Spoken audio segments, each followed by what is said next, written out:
Okay, so I guess we can basically start. Like, we need to give it a couple of minutes that it starts streaming.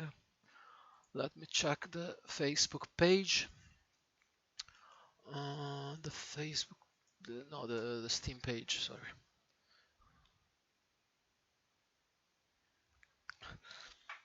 Okay. Okay, it's not yet streaming on the Steam page, but I think we can start anyway. Otherwise, like, we will never finish in time. And okay, we can shut down a bit of messaging applications so that we don't get notified all the time.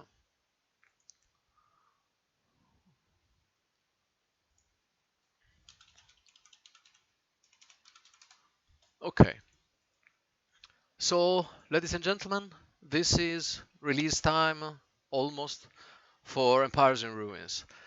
That means that after 13 months of early access, we are finally getting there. Like, so I'm about to hit the release button, and it means that it gets real. Like, it's taken altogether almost 6 years, I would say, to get to this point, to to develop the game for 5 years approximately. We did also some other stuff in the wild, but like mostly focused on the game.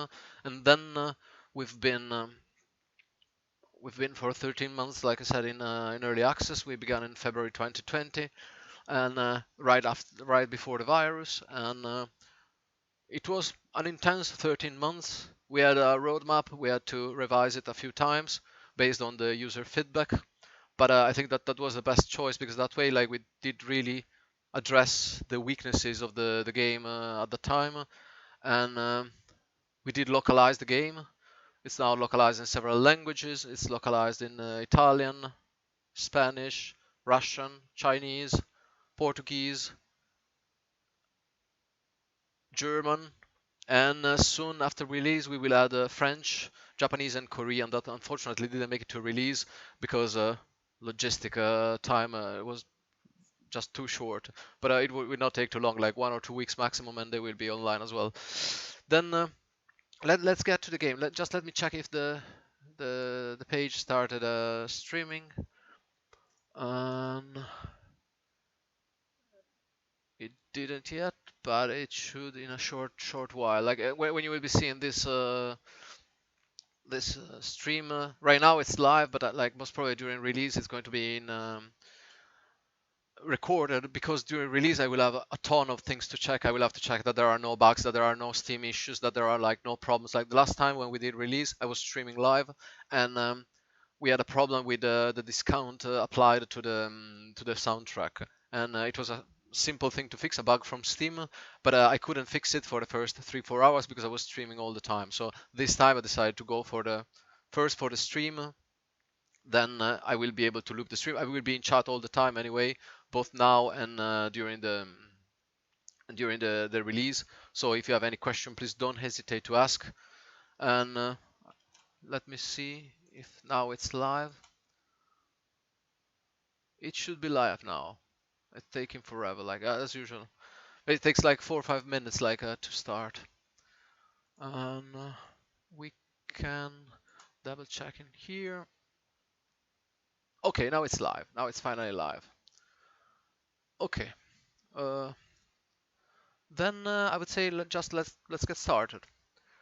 So, what's Empires in Ruins? Empires in Ruins is what we called before the bastard child of 4X and tower defense, and right now we call it the most offensive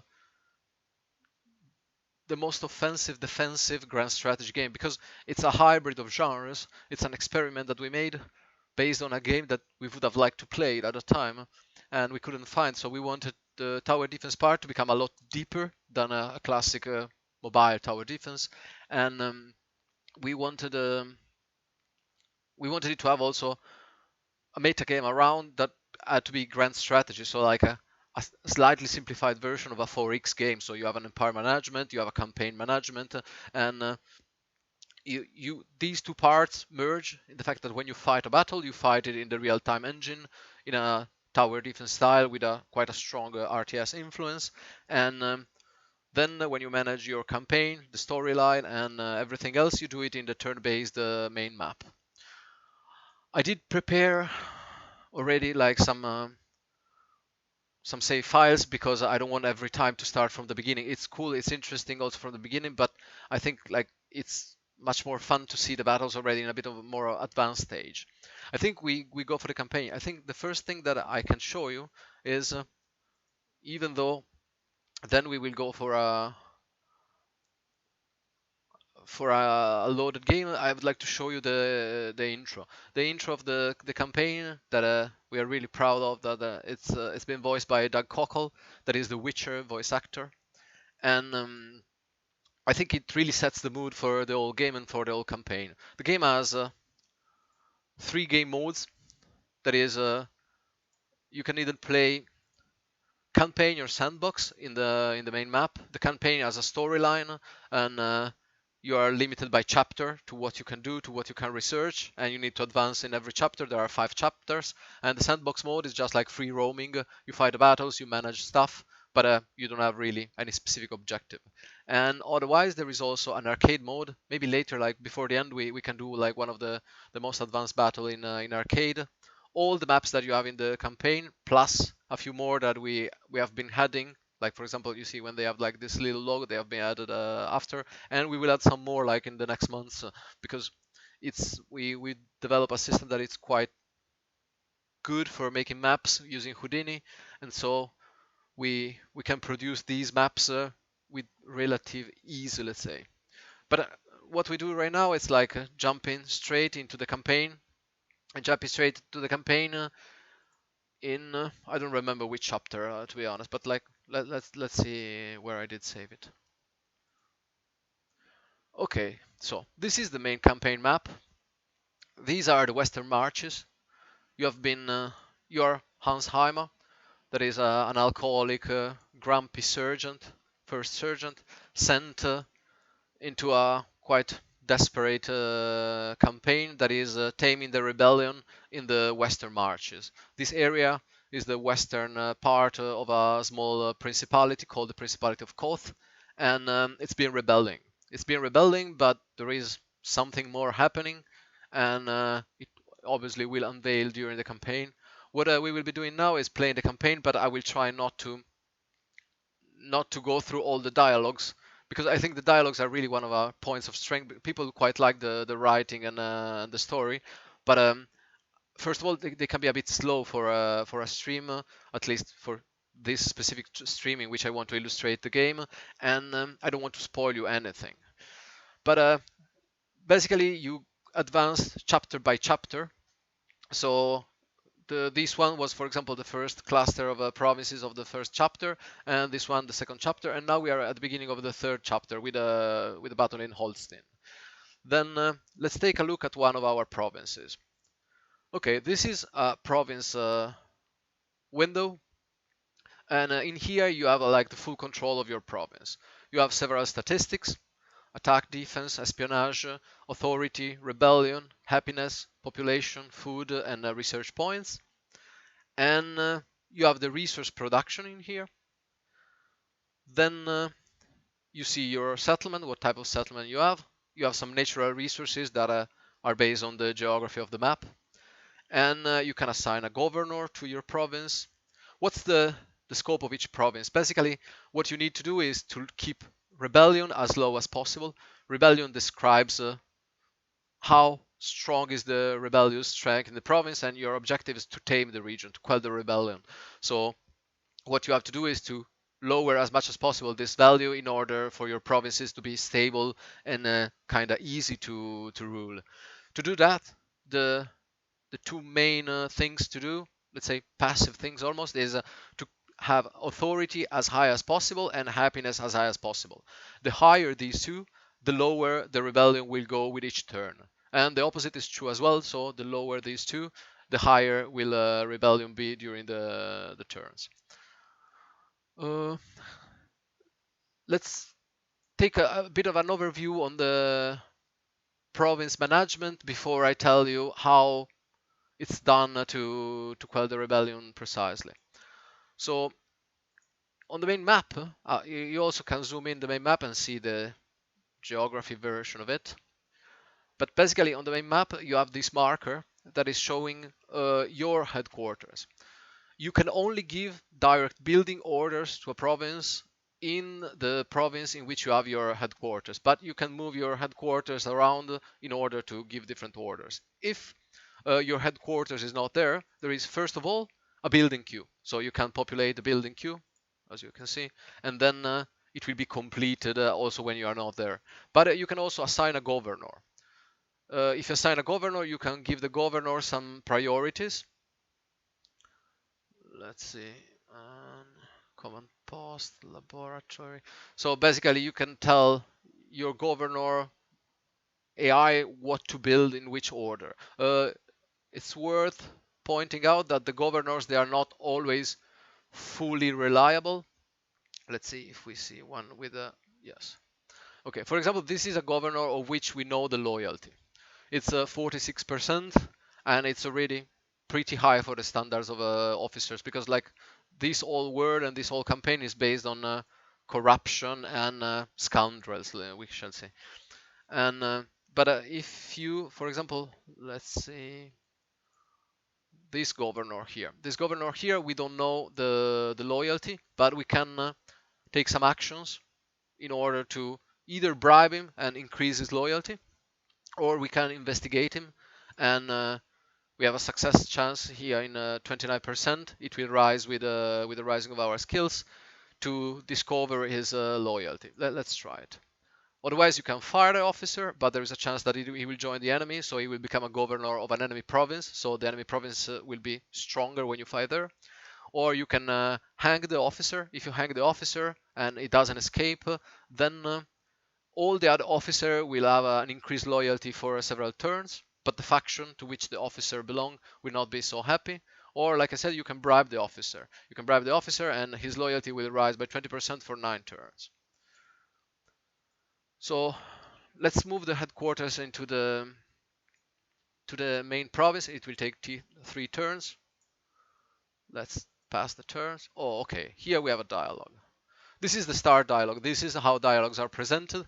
This one is Sergeant Matthias Wustenberg, that he is the scout sergeant. He is responsible for espionage and scouting. And this one is Sergeant Hansheimer.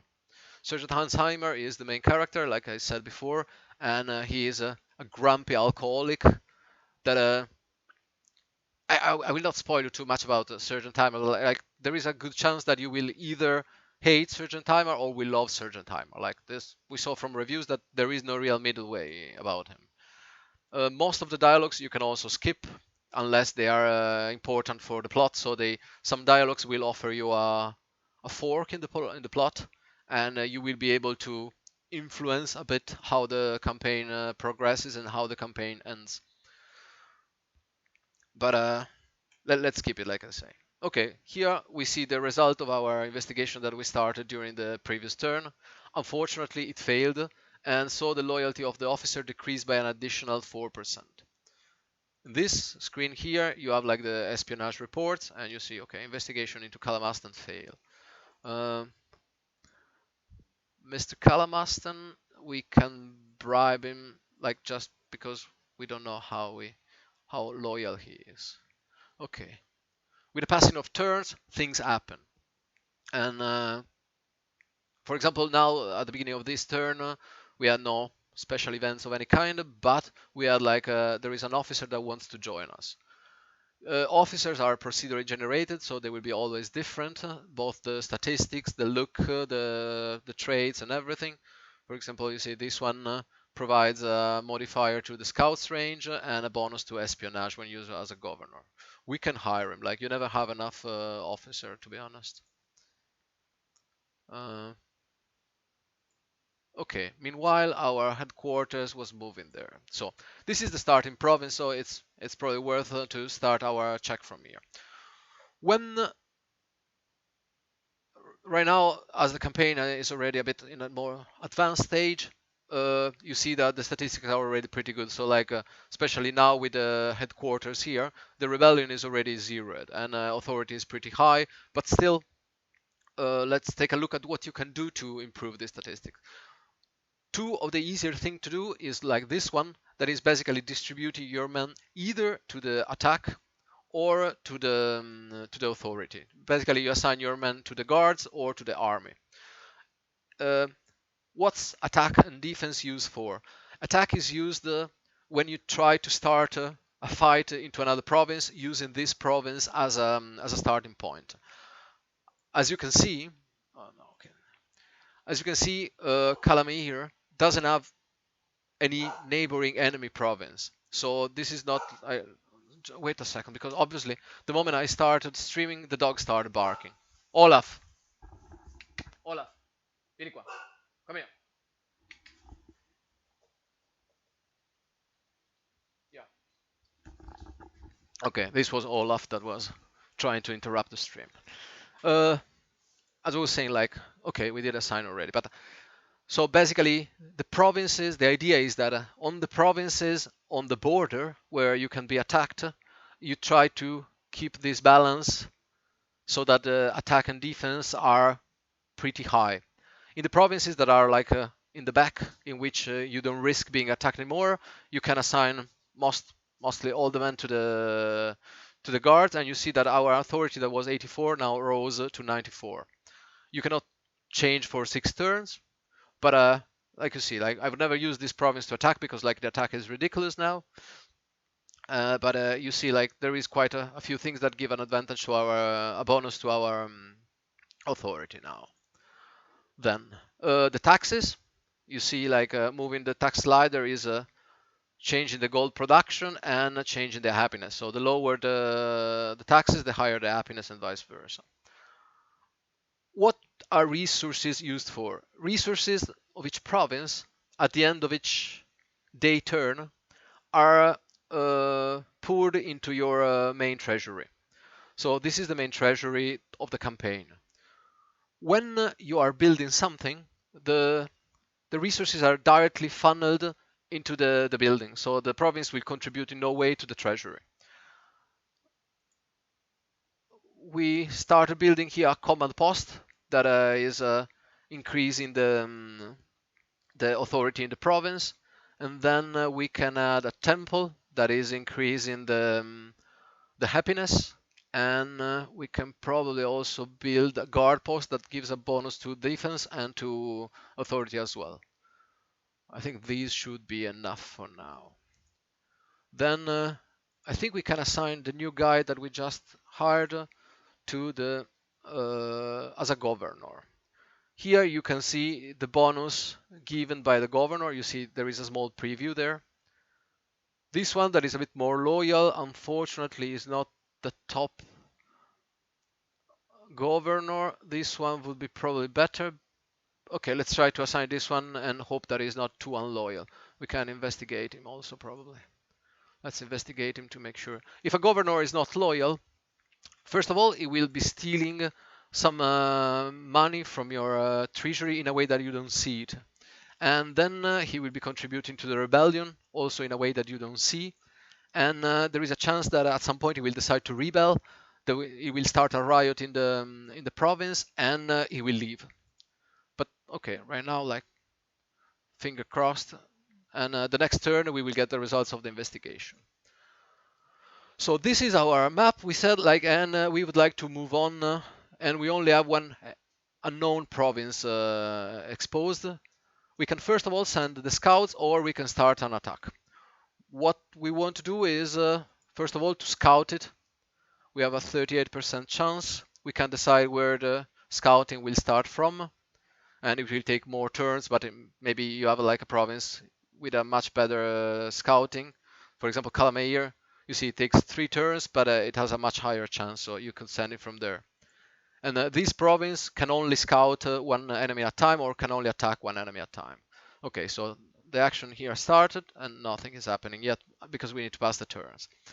We can take a look at in here. We can upgrade the settlement. You see, we have a small village. We can also visit the settlement. There is an additional feature that we'll be adding in the next weeks that offers you a full view of the settlement. uh, including the buildings that you built in a style like Heroes of Might and Magic like. So you will have like the full view of the province like in a sort of 3D, and the buildings will grow according to the building stage, but we didn't have time to do it as it's a purely aesthetic feature, we decide, okay, if we have to ditch something for release, that's the thing to ditch at the moment. But okay, we can upgrade the settlement from a hamlet to a village. Here you see all the modifiers that it will provide. It will provide no modifiers to the statistics, but it will increase our production of resources, and it will increase the maximum level at which we can build the various assets in the provinces. The various assets are the ones that we saw before. Okay, you see, for example, right now we are in Konnenberg, so in Konnenberg there is no headquarters, so we cannot give direct building orders, but we will have to rely on our governor to take care of it, like, and fingers crossed always. Another thing, two things that are worth nothing before we get three things. We get to our first battle. Let's just take care of one of those. The riots. Basically, during the campaign, at some point, the population will start rioting. And you see here you have a countdown that is telling you when the next riot will be, but you will not know where the next riot will be.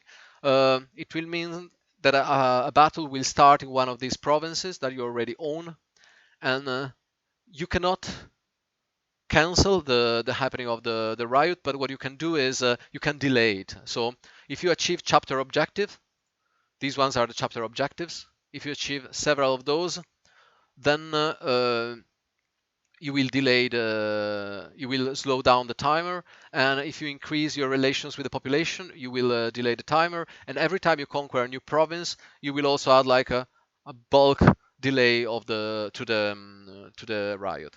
So supposedly, if you're really afraid of riots, you can put out quite an effort, but you can delay them like almost non-stop, like you can skip most of them, but otherwise you just have to fight them as normal battles.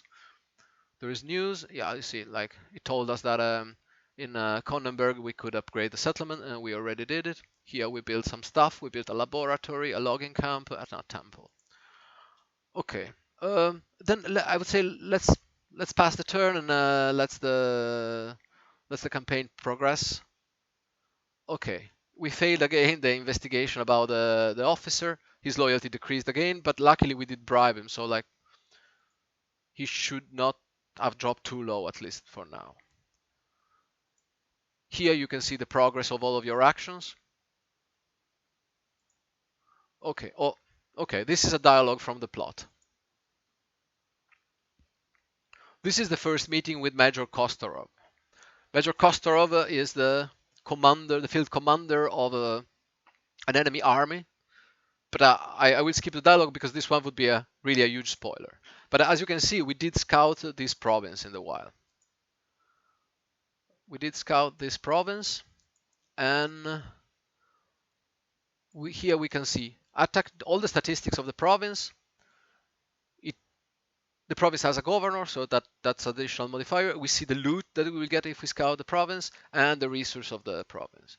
Unfortunately, at the same time, the riot happened. And we did also level up, like quite a lot of things are happening at the same time. Let's level up first because that's easier. This is surgeon time, leveling up. Every time, every action is bringing you experience points, and experience points can be used like every time you reach a new level, you can use these points to increase your statistics. Statistics, like I will not go in detail through all of them, but they do influence quite a lot of stuff in the game. I usually like to boost among the first ones leadership because it has some effect in battle, it has some effect on the officer's loyalty, it has and it influences the number and the maximum rank of the loyalties of the officer that you can hire. Let's give it 2.3, and then we go to tactics, that it's influencing the battle damages. With the leveling up, you will also be increasing. I see like a tiny UI problem there, but I will fix it later. You will also unlock some special abilities that can be used in battle. Like this one doubles the production of resources in battle. This one can be used, it's a cooldown ability and will increase the damage fire rate and morale of the towers in the area where you use it. And this one will speed up your workers and let them walk and build faster in battle. And then I think we can fight the riot in Gissen. Okay, this is like the pre-battle panel. It shows you your modifiers, your bonuses. We have a huge bonus to wood because probably due to the province economy and to research and I don't know even if the officers, but you can see there is an empty panel here because Sergeant Timer is not there. If Sergeant Timer is not there, his modifiers are not applied because you see he is here. He's not fighting the battle in the riot in there. And we can see our battle modifiers, so they're pretty fair. I think we can just enter the battle. We could auto-resolve it if at some point you don't want to fight. Like in here, we would have like a quite good chance because it's a strong province. We have like good battle modifiers and everything. But we will fight it, so we can finally dive into battle.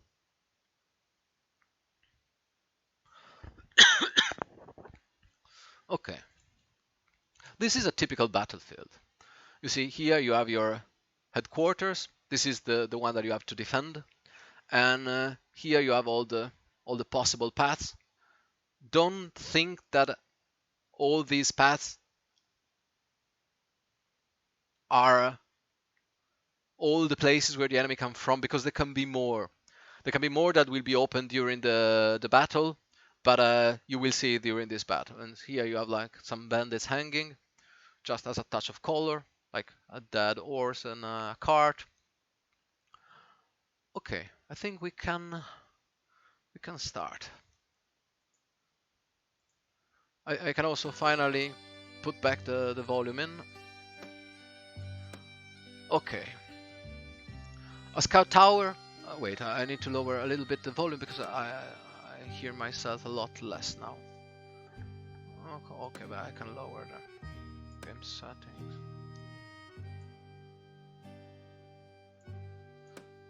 Resume. Okay.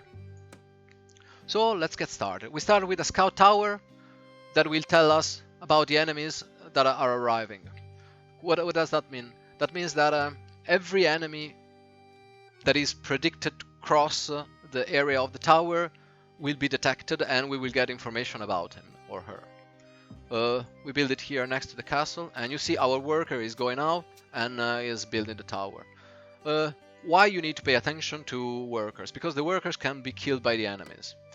And the workers take time, so in the middle of the battle, repairing a tower or building a tower is not instant.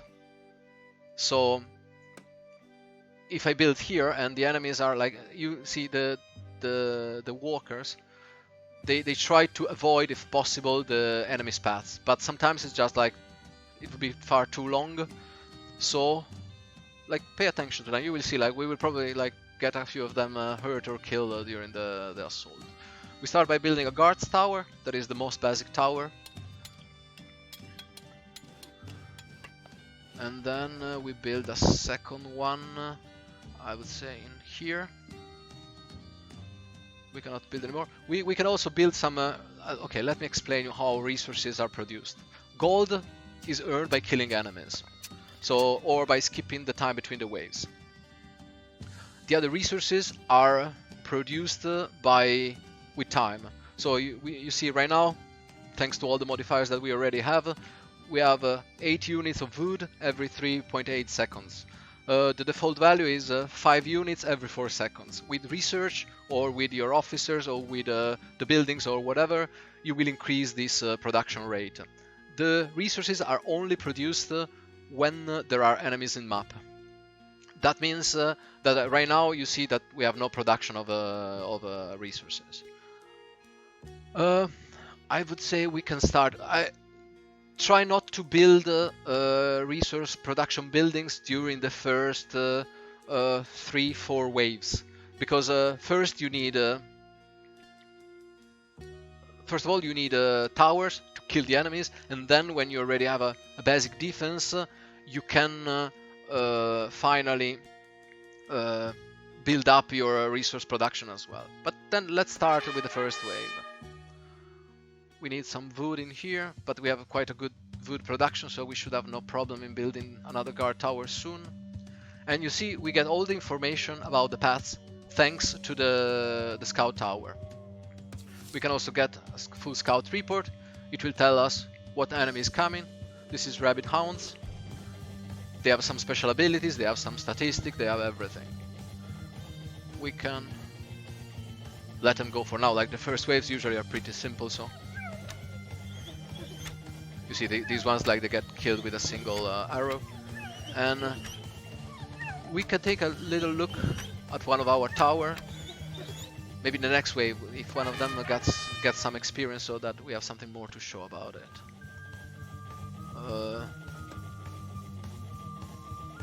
We can build a catapult in here.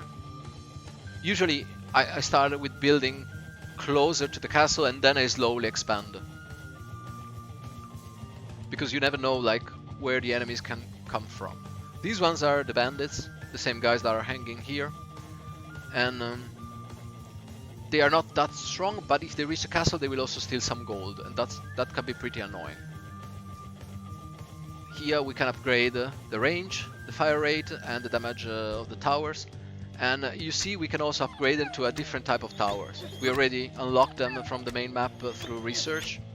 Let me wait a second. I don't want, like, it always happens so that when I'm streaming and playing, I play awfully because I speak and I forget to play.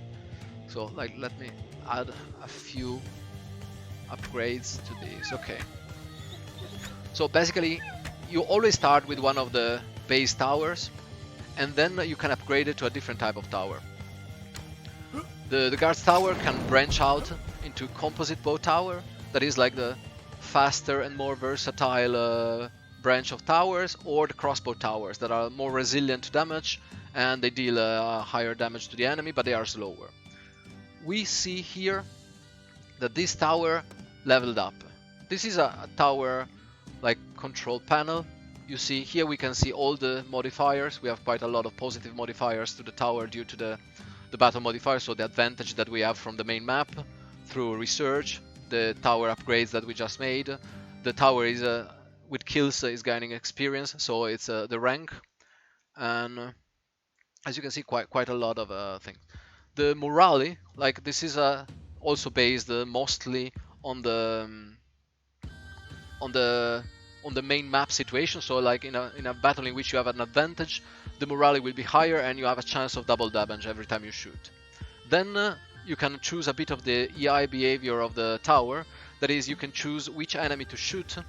Closest to the castle is usually a safe choice, but in some cases, some towers, they might like, you might want them to shoot flying enemies first, for example, and then you can choose if to lock on target. That means if every time they shoot, they pick a new target, that is maybe more optimal according to the shooting EI, or if they keep on shooting the same target as long as it's in the area, and then they pick a new one. We can leave it as it is, like, for now. And we have some information about the next wave. We see where the enemies will be coming from. Then let's start. We are short on gold to upgrade a tower.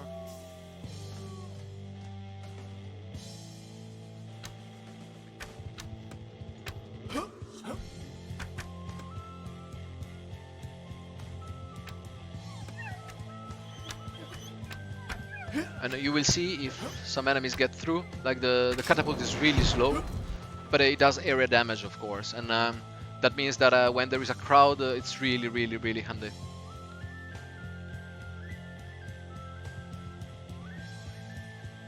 For example, right now we are like on a quite safe place. We can skip and earn some more gold that we will use to build more, to upgrade one of the towers. We can also speed up the game when there is nothing that relevant happening, or we can slow down the game.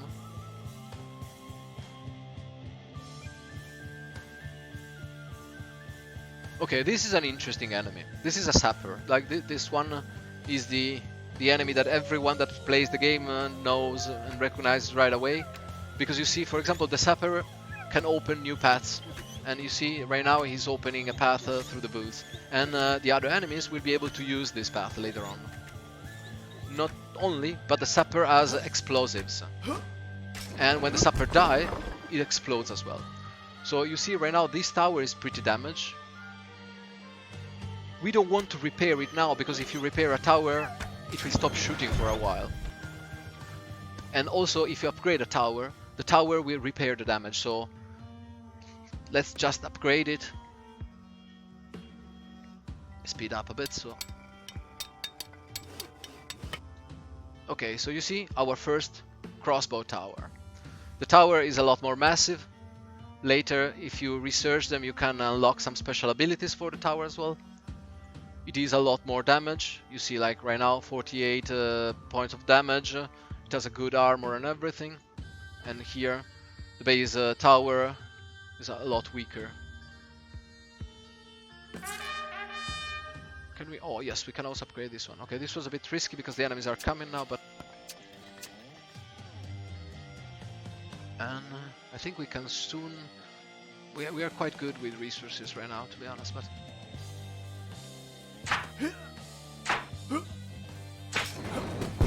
And you see, it took a lot less damage from the explosion compared to the guard tower before. And here we upgraded this one. Also, this one we didn't research any ability yet. The upgrades are limited by the tower. That means that base towers can only have 2 upgrades. Intermediate towers can only have 3 upgrades, and if you upgrade them further, but we didn't research them yet, you can upgrade it to 5 upgrades, so they can get really, really deadly. Okay, here we have some new enemies coming. Maybe we should... We have a pretty good defense right now, so like we shouldn't worry too much, I think.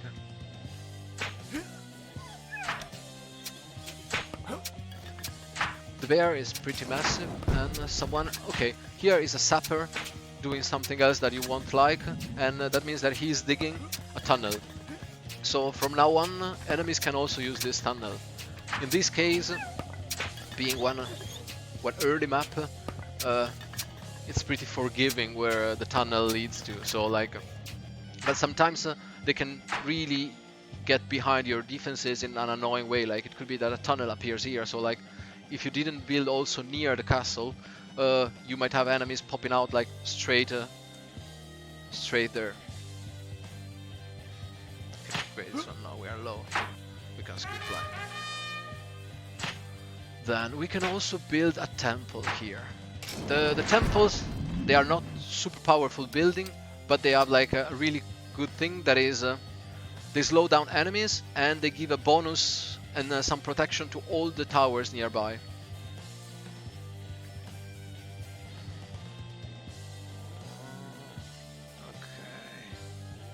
Okay. The basic temple doesn't have any ability, it can be upgraded. Okay, and we don't have it available yet. But as you can see, it's slowing down enemies.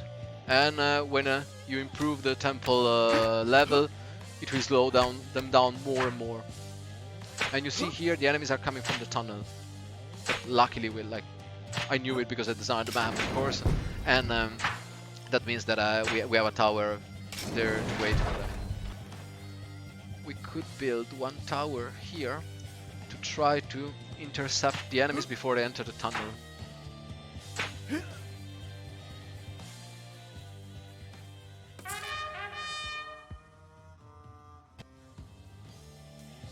Here another sapper is probably coming through the forest. But yes, our tower is almost ready.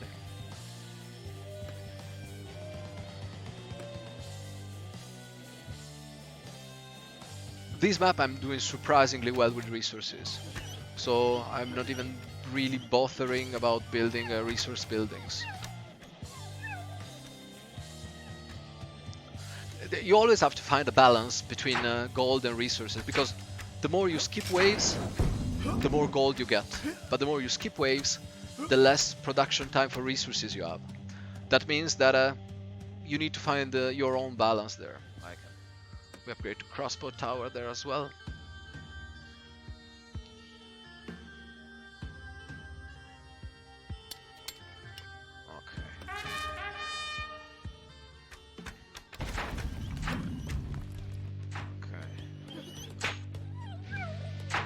This is you see why sometimes it's better to, after you build up your towers around the castle, also to expand a bit, because then you lower the load that can get on your tower, because your towers can shoot fairly fast if you upgrade them, but if a lot of enemies, especially small enemies, are coming there, the towers will have a problem in targeting all of them. A supper is coming, but we should be ready for the supper as well. Okay.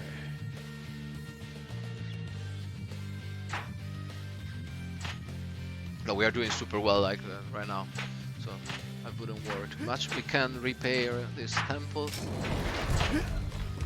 as there are no enemies coming from there.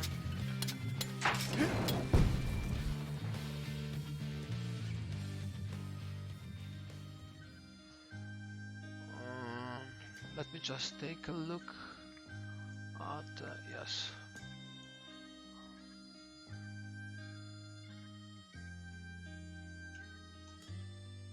Wait a second, I need to send a link. Okay, send. Okay, so we should be ready. Okay, our tower is a bit damaged. Let's repair it. Oh, I always forget line. Okay, for example, now I'm quite low on iron. Building an iron mine might not be a too bad idea. But on the other hand, we are quite like getting near the end of the map, so the problem is not huge.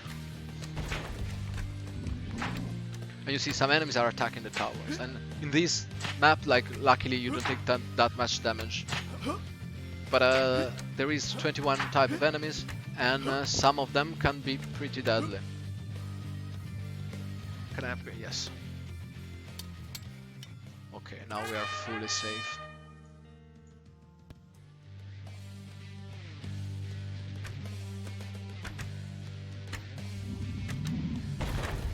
Okay, for example, he destroyed my shrine. That is not a huge problem with the shrine as well.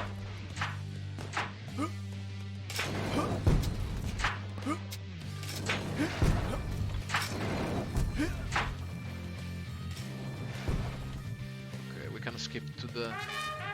Okay, we could have repaired this one, but now it's a bit too late. Because if I start repairing now, in the time that the worker gets there, repairs the tower, most probably some enemies already made it through without being shot.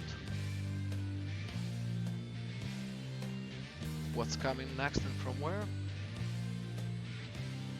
Okay, this is an interesting enemy. Like, look at the behavior of this enemy. He's waiting there, right outside the tower range. The tower is shooting someone else and he's sprinting. Right now, he failed because here there is a turn of the path, so the tower had time to shoot him. But in a few other cases, it might be that he made it like through the tower with a sprint, and so having a tower far from the castle will help you in activating the abilities of these enemies before they get here. If it happens here, it might be that he sprints straight to the village. Okay, we can finally build our iron mine, even though now it's useless. We can also build one more tower here to stay on the safe side. We can upgrade. Yeah, okay, now we can upgrade a lot, like, because it's the last wave, so we don't mind saving resources for anything but the last wave.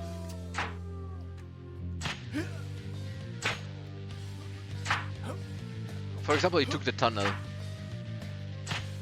Okay, but luckily it was not enough. Ooh, okay, yes.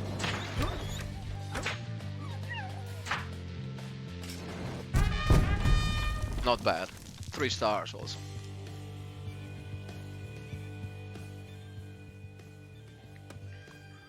Okay, so we tamed the riot in Gießen, and we can continue with our campaign. We are not doing anything there. So we can analyze one of the things that I was talking about before, that is the officers battle board. Basically, you can choose 3 officers among your officers that you can take to battle. and they will provide modifiers to the towers, and if they have some special perks, we can get the 3 of them. You see, for example, scout towers get an increase in range by 10% thanks to hunts. And these modifiers will apply to your towers. So it's quite useful to have officer. And then we can relocate the headquarters here so that we can use Hammer in battle. And let's pass the turns. Okay. As you can see, there is some crudity in the dialogues, but it's because Empires in Ruins is inspired by military fantasy. I don't know if you're familiar with sagas like Black Company or Malazan Book of the Fallen. That means that it's not really proper medieval fantasy, but it's medieval fantasy mixed with a bit more modern army style. Imagine the movies from the 90s, like we're talking about Full Metal Jacket or Apocalypse Now, and that means that the characters are somewhere in between a fantasy character and a sergeant, for example, from one of those 90s movies. And that's one of the reasons why Sergeant Timer has a cigar. Like, a lot of people complain, yeah, but a knight with a cigar, first of all, he's not a knight because he's really an alcoholic, but it's because the setting is like this peculiar setting that we wanted to create. Let's still skip the dialogue to avoid spoiling anything. And I think we can go to research and then queue a few things as well. This is Megla, Gottfried Megla. Gottfried Megla is the engineer in charge of research. When you visit him, you might have some random insulting dialogues with him.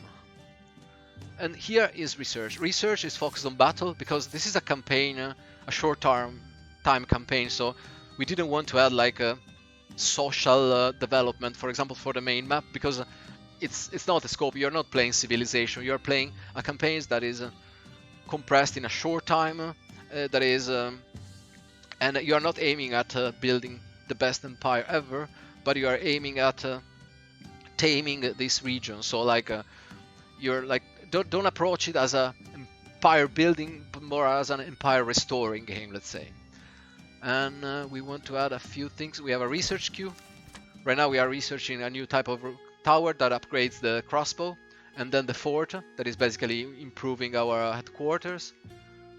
We might wanna research.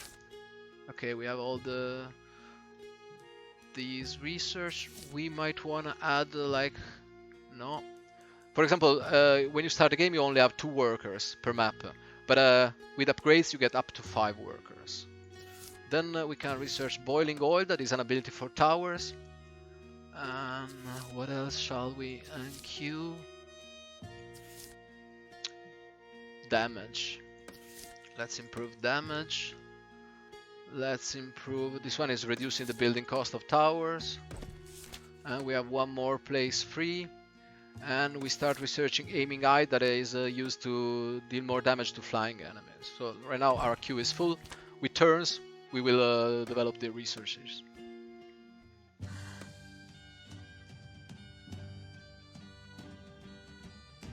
Okay, then when Sergeant Timer gets to Heim, now. Okay, first of all we give some building orders. We want to increase the food production and the happiness. That should be fine for now. And I think here, okay, for example, you see in Heim, we want to use Heim to attack. So we sacrifice authority and we increase the attack skills. That means that that when we will give attack orders and we will start the attack from Heim, we will get some bonus in battle instead of getting malus. Then 1 more thing, and then we get to the next battle. That is the tributes. Every 30 turns you have to pay the tributes to the crown. The tributes will increase with every new tribute. If you fail in paying the tributes, you will get some negative modifiers. You have them written here. You have a modifier to morale in battle and to authority in all the provinces. But above all, if you fail 5 of them, you will lose the game. So you have to keep an eye on them. This, you see, there are still 16 turns, and here there is a forecast on how my economy will do with the next tribute, and this is pretty good because it means that I will have like it shows that with the current province production rates I will be like over the necessary thing. What if you are not able to pay the next tribute? Then you can use the marketplace. The marketplace, you can exchange resources, so you can sell for gold or buy for gold. And how else are you using the main map resources? First of all, for the attacks, but you can also use them to speed up production. You see, you can complete the assets instantly, and we can do it here. We have like plenty of them, so it's not a big problem. Let's see our objective. Like two objectives we already achieved because we played really well in the previous chapter, so we already have enough levels of farm. But we need to take control of these 5 new provinces, and we need to build a tier 3 command post in one of the new provinces. Okay, I think first of all we need to conquer the province. And we have a battle modifier of plus 18, that is good. And then let's fight. It will take 1 turn to get there.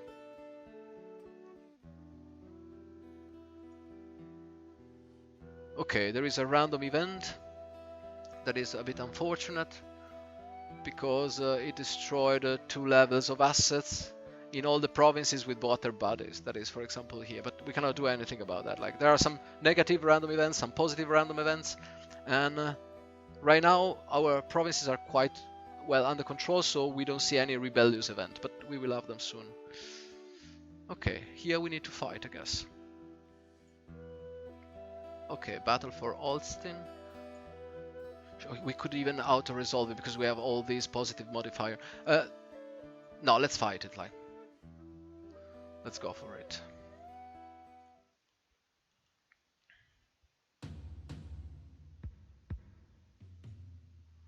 Okay, this is a new battle.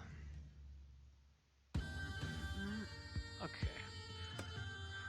We can start the standard way. We defend our castle.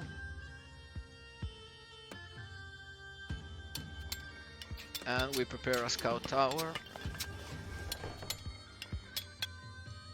Okay, we cannot build anything for now, so we will just start the battle.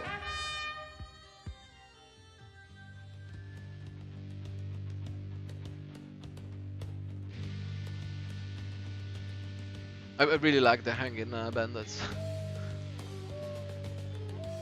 Okay, we already have the resources for 1 more tower that we can go and build there. As long as it doesn't get attacked. Okay, it does.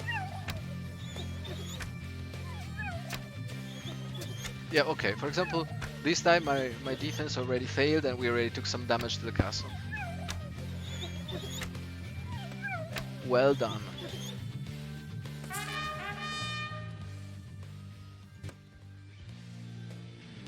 Maybe on this side is not a bad idea either. Okay.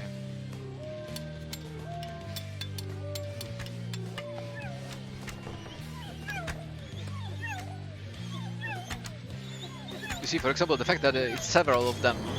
Some enemies can make it through, even though you can kill them with a single hit. They still get like they are several enough that they distract the tower basically. Can we upgrade? No. Okay, this time we are a bit.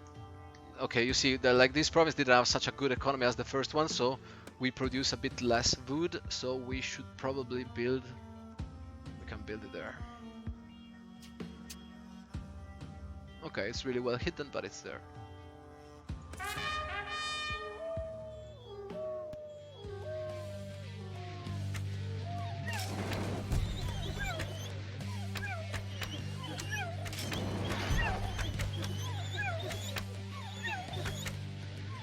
Okay, this is not like my best battle, it seems.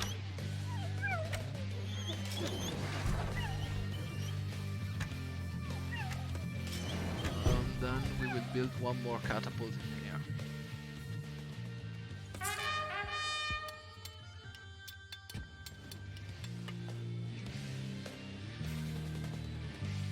I am managing economy pretty badly. I can admit that.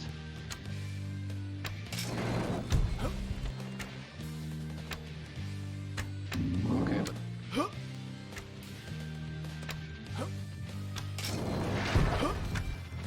in intermediate difficulty, damage for towers is important, but you can live with it if you don't upgrade them immediately. But in hardcore difficulty, for example, damage already makes the difference if you kill a bandit with 2 or with 3 shots, and that is a huge difference. It's just like a couple of points of damage left, but then it's really bad because like a lot more enemies will make it through. Okay, we also have the cannon that we can upgrade at some point. We can go for a crossbow here, nothing here. We need iron. We need iron. You can only build iron mines next to the rocks, and the lumberjack next to the trees.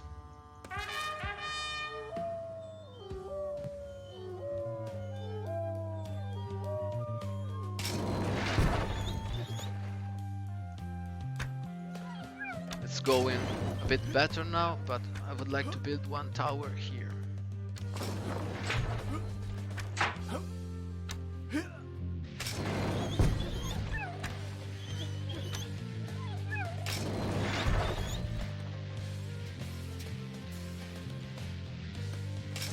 We extend the range. Well, okay, for example, they killed one of our workers, and you see the worker will start respawning now.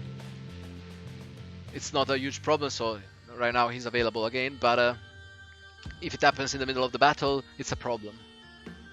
And our shouting and bullying ability is reloading.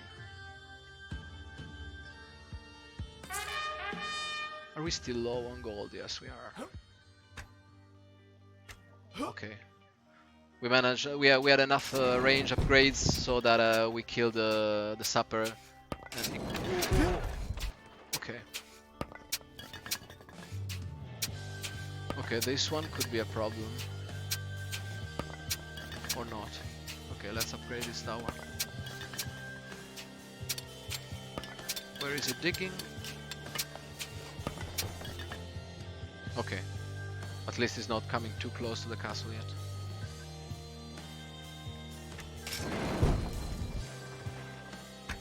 Yeah, we were like a bit weak on the first waves, but now we are getting absolutely better.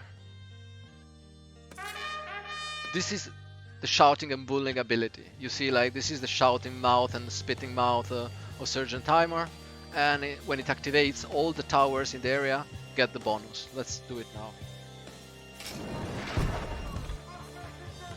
You can hear the shouting in the background.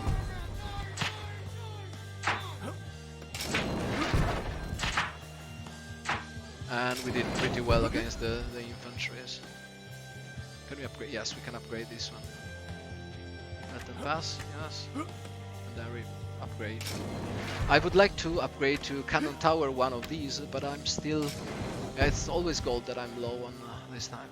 I don't know, like sometimes I'm really low on gold, sometimes I'm really low on resources. Like, I probably play every time in a slightly different way.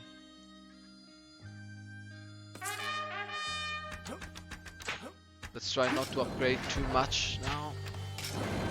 We can increase the production of the other resources as well.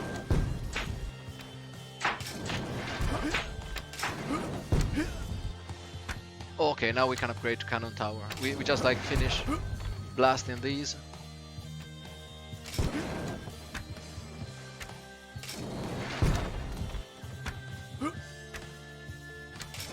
We also need to upgrade at some point this tower here nearby, but like I wanted to show you the Canon Tower. I really like the Canon Tower.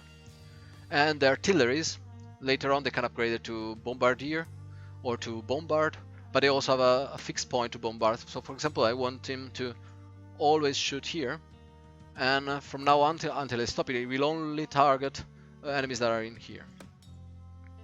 But we don't do that at the moment because I don't remember where the enemies are coming from. Oh, okay. This is a brute. Okay. whenever you have like one tower in a curve part of the path, it's a lot easier to kill also strong enemies because you have a lot shots more. You cannot always do that, but when you can, it's always a good idea to do it. Okay, and this one we can upgrade to composite bow. We didn't finish researching yet the abilities in the main map, so we don't have any new abilities to buy. This is one of the... Okay, you see like the guy is waiting for someone to pass. Then the tower is shooting and he is sprinting. And you see like with artillery it's pretty efficient. Okay.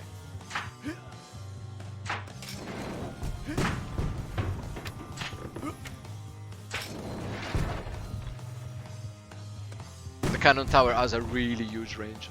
It's really satisfactory to use. We didn't research the upgrade of this tower. Can we? Shall we? No. I was thinking about building a ballista as well. The ballista is quite interesting because it shoots in a straight path, and it does go through several enemies before the dart is expired. Let's say.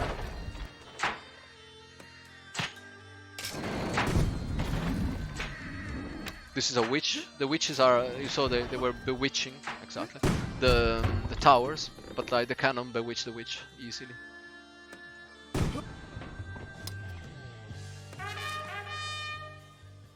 I need some more iron. We can build an iron mine. You see, for example, now I stabilize my economy, so I have a lot of gold and I am low on resources. These enemies, they can prevent a tower from shooting. No. But okay, they managed to do it. Oh, this one did. Every enemy has some special abilities. You see, this one was the provoker. It can convert your soldiers. Later, can we build the barracks? Yeah, we can build the barracks. Let's build some barracks. They can convert your soldiers and they can stop your towers from shooting for a while. No, okay, we cannot. Like, we didn't research them yet. But we can build our ballista here. You need to build the ballista in very specific places. Can I upgrade already? No. Okay, no way. But we can activate double shifts. Okay, this is a flying enemy. These ones are really annoying because even when you kill them, and now you understand why I built a tower there, they still fly in a straight line and explode. They can still damage the castle, and they can damage your towers as well.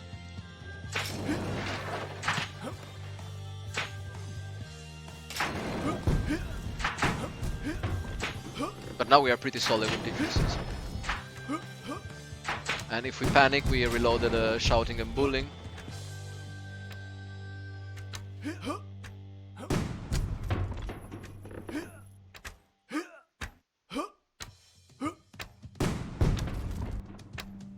Oh, okay.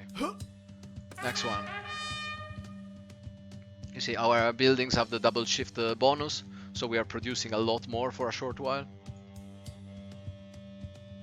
You see here it's almost expired, but like still. Okay, I want to turn this one into a ballista, but I will let it shoot first. Okay, now we can do it like. Okay, this hurt.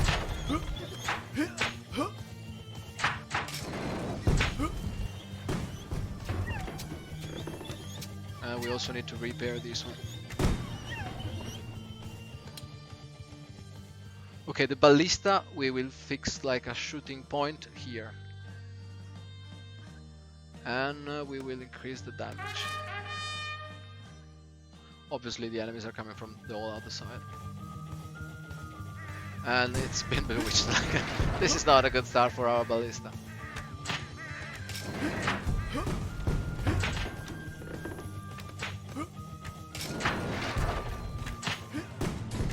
And if a tower gets destroyed, it loses the upgrades and it loses the rank. So it's always better to try to save a tower before it gets destroyed completely. This is developer wisdom that I strongly recommend to listen to. Okay, this was not probably the best choice for a ballista place, but like I still want to believe.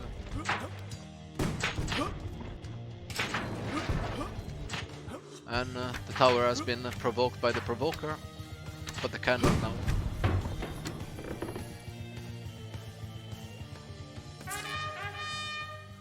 Can we upgrade this one? No.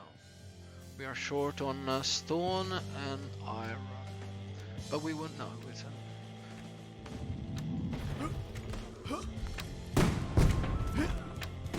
Yeah, okay. Now we really need to repair this one.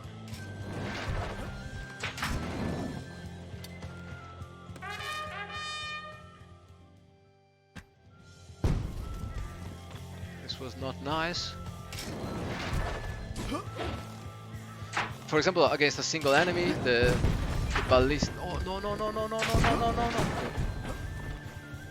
No! Luckily, somehow this tower was outside of the range. No, okay. You see, this tower now lost all the upgrades and experience. Okay, but we still managed to stop them. Shall we build something like this here to slow them down? Okay, no, I'm sure to. When you repair, you're using resources. So you need to pay attention because you see, like, I didn't have that much to repair. But we can build another lumberjack here.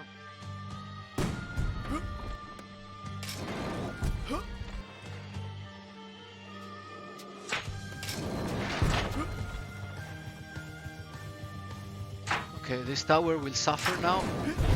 No, no, no. Oh, okay. Okay, but at least the ballista managed to kill several enemies in a row. No, no, no, no, no, no, no. Okay, yeah.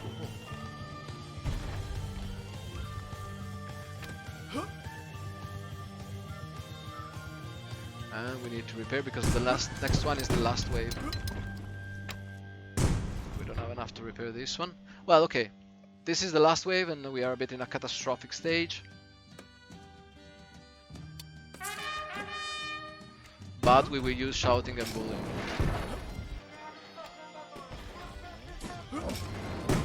Okay, no, that was really bad. Like, this is going to be catastrophic. Because you see now, even though we kill the enemies, they crash into the castle.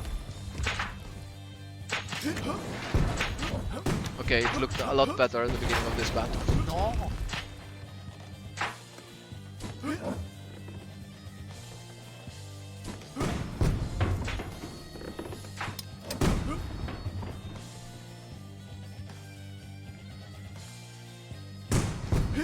Okay. Well, we've been fighting better battles, but still better than nothing.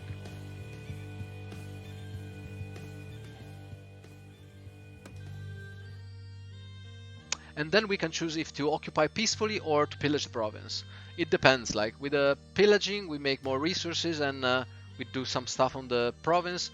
With occupy without bloodshed, we just like occupy it and we can use it right away usually. And we can we have a chance to hire the governor of the province. Yes. We hire Per. Okay, Per is like a experienced one. Okay, I just need to take a super short break and I'm back like in 2 minutes.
Okay, there we go. Okay, so now we conquered Olsztyn. That means that we have like one more province, and the province bordering with Holcim are now open for contact. That means that first of all we move. You see, Olsztyn as a new province is like quite rebellious and pretty bad in statistics. So we move our headquarters here immediately. We can even assign a governor right away. Oh, Per is like awesome. There you go. And we also finished researching the new tower. Okay, so we are now in Olsztyn. What shall we do in Olsztyn? You see, like with the governor and the headquarters, we have already like a pretty solid advantage. We cannot build much because it's just like a small village, but wait. First we build something to increase the food production, so we will make it grow a bit faster. I think we can keep the tax low because it's not a huge problem. And then we added the temple to increase the happiness. And we took Olsztyn. This is an overview of all of your provinces, the one affected by the flood that we had before. We can see like a summary. We can sort based on the statistic. Well, let's see which ones are the most rebellious one. Okay, they're all pretty good at the moment. Volmia and Flagov though. Volmia and Flagov. Volmia at the moment is not fighting, so we can push a bit towards that. They are building a command post that is really good. And Flagov, we can also distribute that as it's not a fighting province. I think we have no more officers. Yes, we don't, but we will. You can also take some one-time actions to tame a province. They are risky because they can have some disadvantages or advantages, and they have a success chance. But we could try, like, let's try the empathy way. The empathy way usually is improving your relations with the population and having a bit milder effect. And usually if you go to leadership, it's a bit higher as you are commanding some rougher action, or if it's really rebellious, you can go for a battle in the province as well. Let's try to be nice. It worked. Perfect. Awesome. Couldn't ask for better. Okay, let's pass one turn. I would like to develop before going to battle again, I would like to develop the fort. And I think we need to move a bit around the headquarters to give some building orders. Okay, let's check in here. In here they are building and they are okay.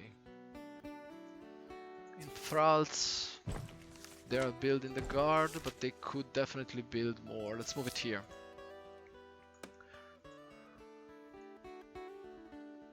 This one is another character of the plot, the general. Ah, Surgeon. Would you believe me if I said that I missed your humor? Not at all, sir, but thanks for trying.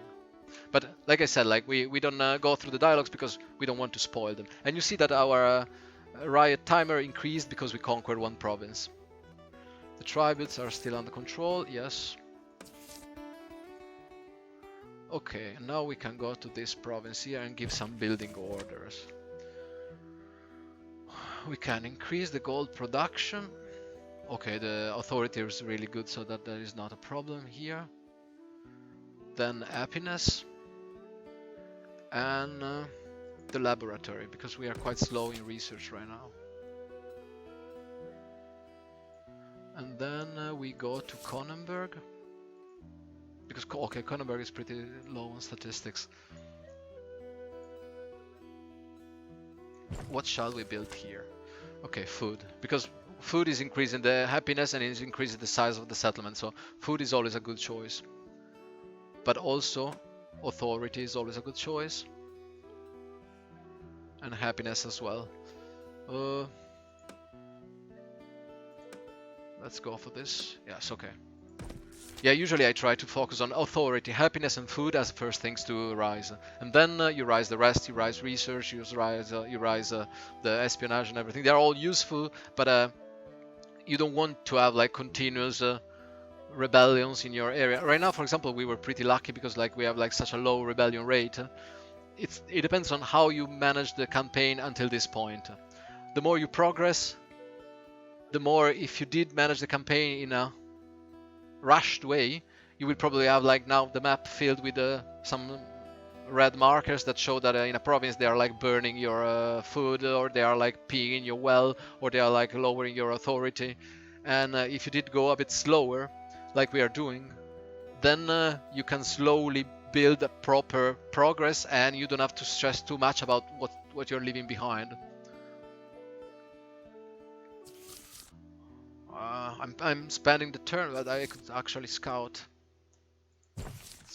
here, and let's scout here as well, but from here.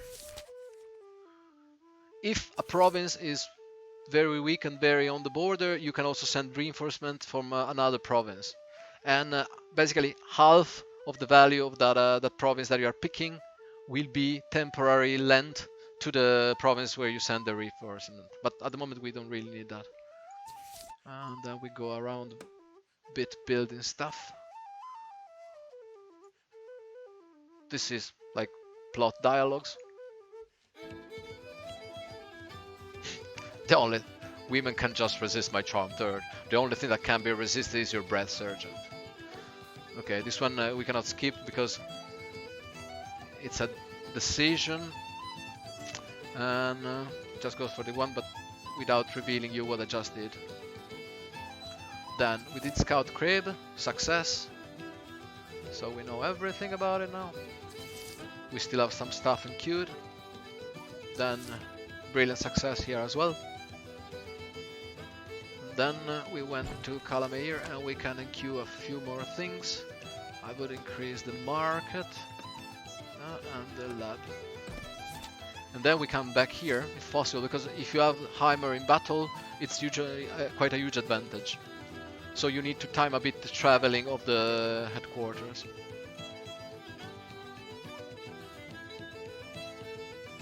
Okay, I think we can go for one more battle. I don't know which one to pick. I don't remember which one is more fun. This one is 10% defense. This one is 70%. Let's go for the stronger one. No, okay, battle modifier, but I'm pretty weak in here.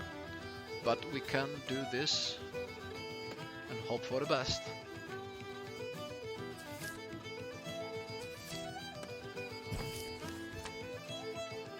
Okay, tributes, yes, okay, we got them covered.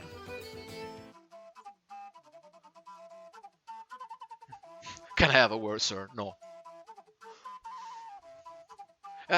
The sense of humor, like not everybody will appreciate the sense of humor of this game. I think it's pretty lowbrow, but I really like when I watch streamers or YouTubers playing, and they kind of don't expect this type of dialogues in a fantasy strategy game, and the surprise always turns into quite a lot of laughing. So I call that a success personally, because like that's what we wanted to achieve. Like it's a green word, it's very drab in colors, it's like corrupted and everything, but it still brings a laugh. So like that's a success for me.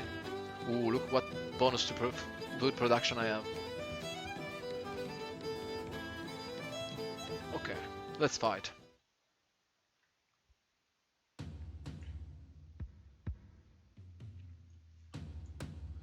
Okay, you should have learned by now my standard setup. I try to cover a bit like all the paths that come to the village at first.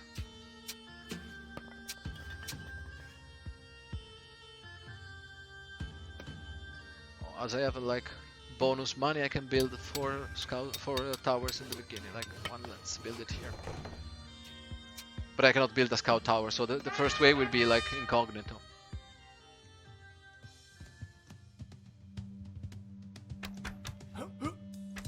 Okay, but you see, like it's like, and one thing that scout towers are also pretty good for is to use them as decoy.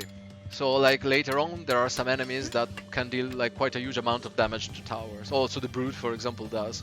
And if you put a scout tower in front of one of your towers, the scout tower is really cheap to build and to repair.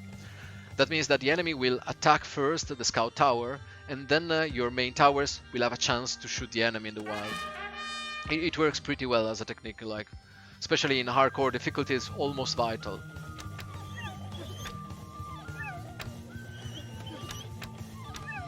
What do we need here? Gold. Can we already skip? Yes. Let's be daring. Yes.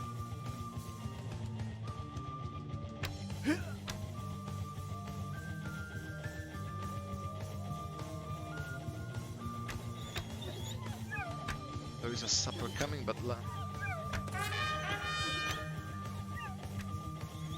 okay, started opening a path here between the trees.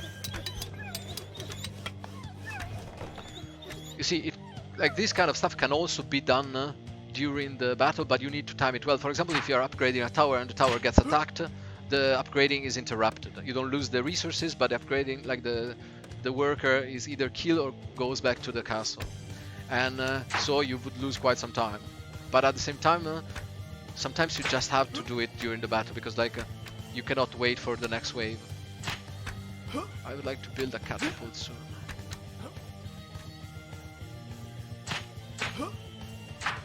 Yes, here. The nice thing of the catapults is that as they have such a long range, sometimes you can build them away enough from the path that they cannot get attacked. That means that, yeah, they might cover a bit less of the path, but at the same time, you save them, basically.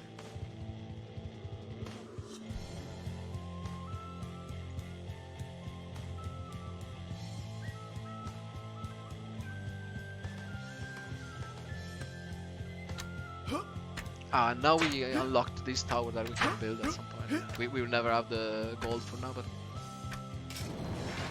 And I think we need to build an iron mine if we have a chance.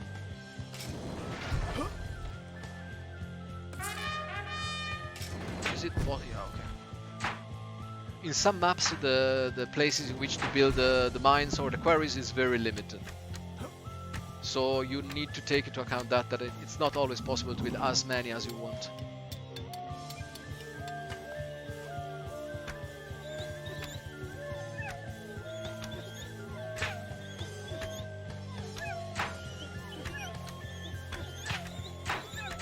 Later on, there are some cooldown abilities that let you earn more money from the killed enemies.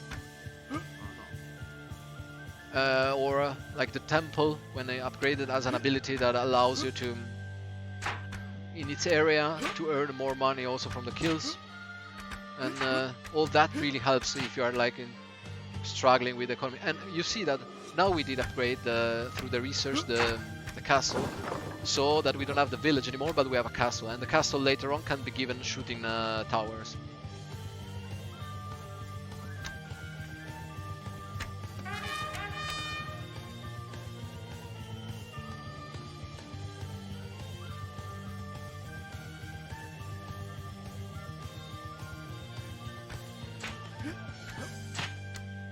You see, for example, he managed to sprint, the guy that I told before of, managed to sprint through the first tower. Hopefully not all the way, yeah. Okay, and we can build a repeating crossbow. The repeating crossbow is really nice tower, because it doesn't have such a huge range, but it's really fast. So it's shooting 1.15 arrows per second, while a normal tower 113, and this one 81 per second. And it can be upgraded a lot compared to this one. This one is limited in the number of upgrades that can be done.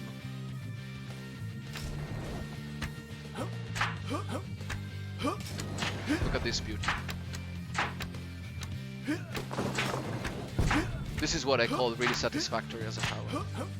And while I am satisfied, the enemies make it through. No? Okay. I need to upgrade this tower because, like, one good trick is that you repair only a bit of it and then you upgrade it. It's not that I'm teaching you how to exploit the game, but I'm teaching you like some approaches that like can be used creatively. They were like basically designed that way. Yes. We have an officer here. Okay, but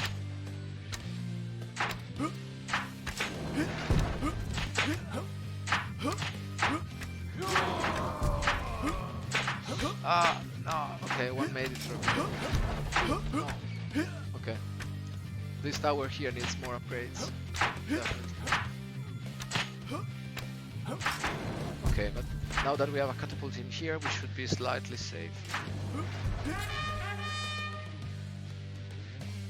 We are still low on iron, so we can build some more iron mines. And then we activate double shift, so we double the production. I would really like to upgrade also this one to riveting crossbow. But the riveting crossbow is really, really nice.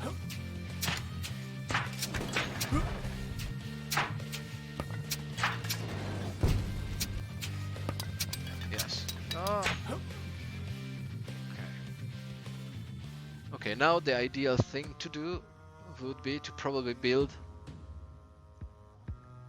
I need to keep an eye on flying enemies. Let's build one here. Because the flying enemies, they can really use totally different paths from the... Yeah, the provokers are doing their trick.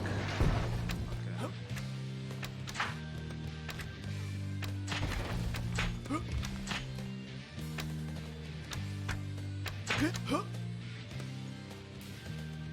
Okay, here there is a flying enemy coming. Unfortunately, we cannot upgrade this one tower too. So we need to hope that it's enough.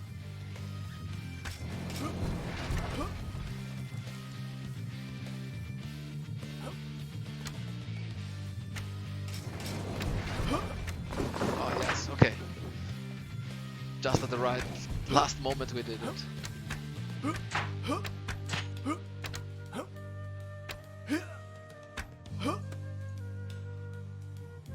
Oh, my catapult.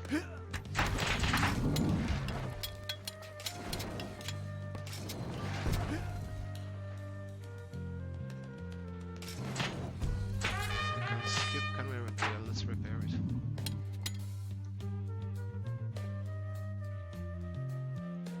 What are we low? We are always low on iron because the repeating crossbow are so expensive in iron.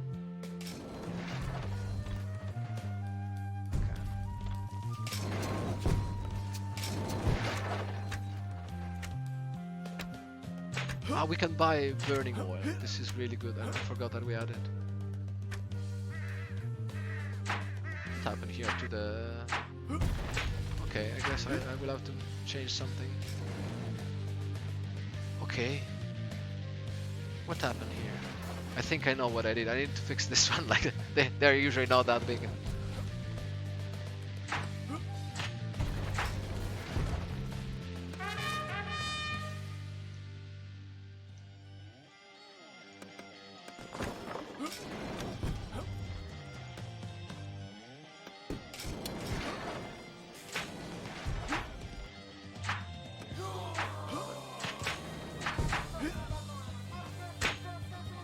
I really like the shouting and bullying effect.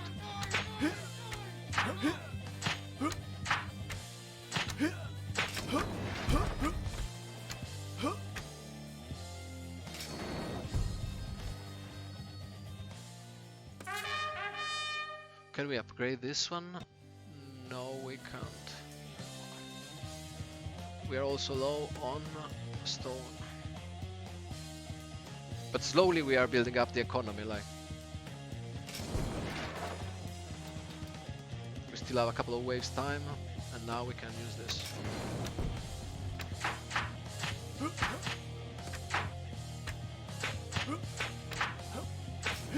It would be ideal if we could really upgrade one of these to cannons.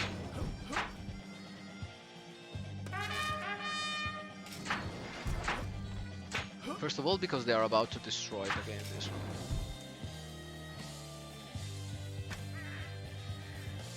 Okay, the witches. The witches, they can also summon a bear, but they need to have time. I think this one will manage, maybe.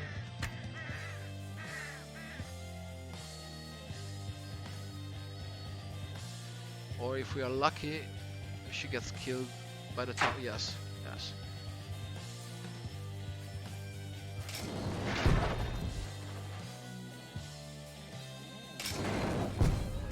She did manage to summon the bear now. But I think from this side it's a bit more dangerous.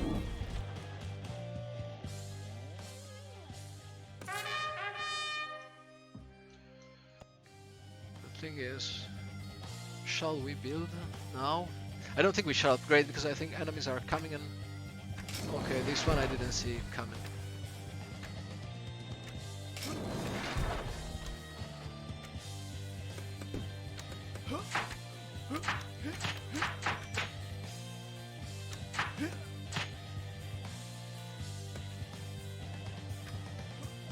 Okay. Now we should be able to...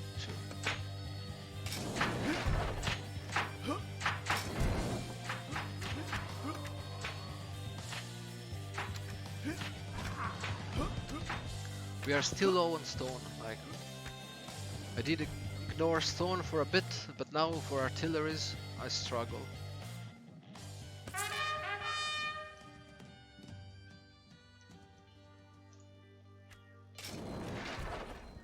No, no, no, my catapult, no. Okay, I cannot upgrade that catapult. It's like...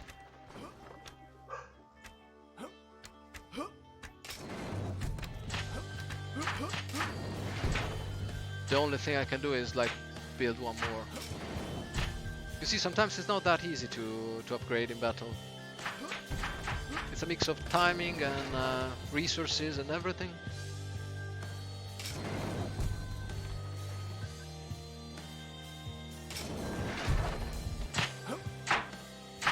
Okay. Just in time.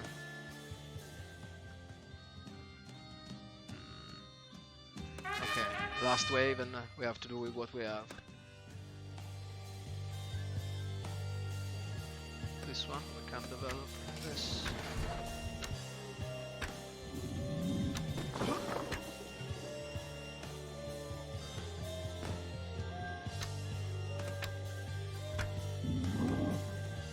Okay, let's upgrade this one. We do what we can.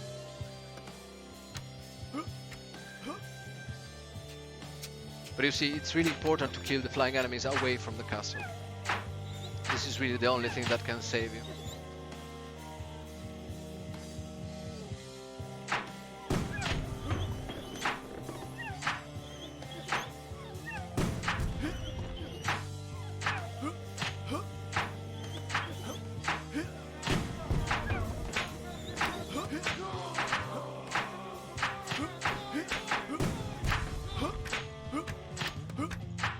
Be able to do it.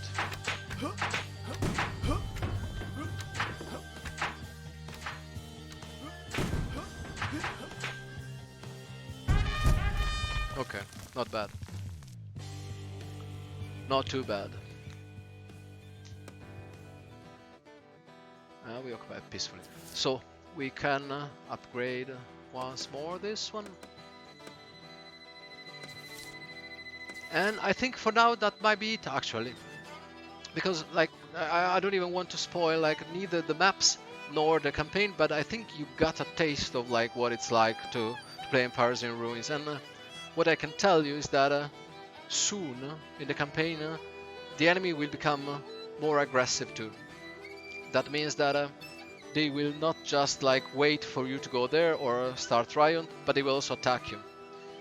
To play the whole campaign, it takes approximately, I think it depends on the playing style, but like between 9 and 15 hours in intermediate, while in hardcore you might be forced to fight a few more battles, and probably it's like 20-25 hours. I've seen like some reviews like that, they show that time, so I think approximately it's like, I don't count myself because like I knowing how the game is, like I can really play how I thought it to be played, and so probably I'm quite a lot faster than a standard. But we can just like pay the last tribute, yes, and we can still refuse to pay the tribute and keep the resources. But right now it's not a problem. Like I mean, we have so many resources, we just pay it, and We get some bonuses, we get some modifiers, and we get everything. I think this was basically it. Like if you have any doubt or anything, contact us on Discord. You can get to Discord directly from the game. You can write on the Steam forum. You can do anything. Like the game has now basically everything. I need to fix a couple of things that I noticed by playing today, but it's very minor UI stuff. Probably like it came during the localization. That's it. I really hope you enjoy this hour and a half of Empires in Ruins, and right now like the stream will be looping, so if you did miss the first part, you can just like stay tuned, and it will restart again from the beginning, and you can see the first part if you're interested. That said, I thank you again for being with us, and guys, this is like the end of a chapter for us. Like we will continue doing some stuff on Empires in Ruins. We have some plans for some free DLC. We have some plan for some free maps. We have one more enemy that we would like to add. We have like there is some more stuff, but finally the game is fully released, and we can like take away a weight from our heart and like say, okay, we did it. Then thanks for being with us, and see you next time, guys. Bye.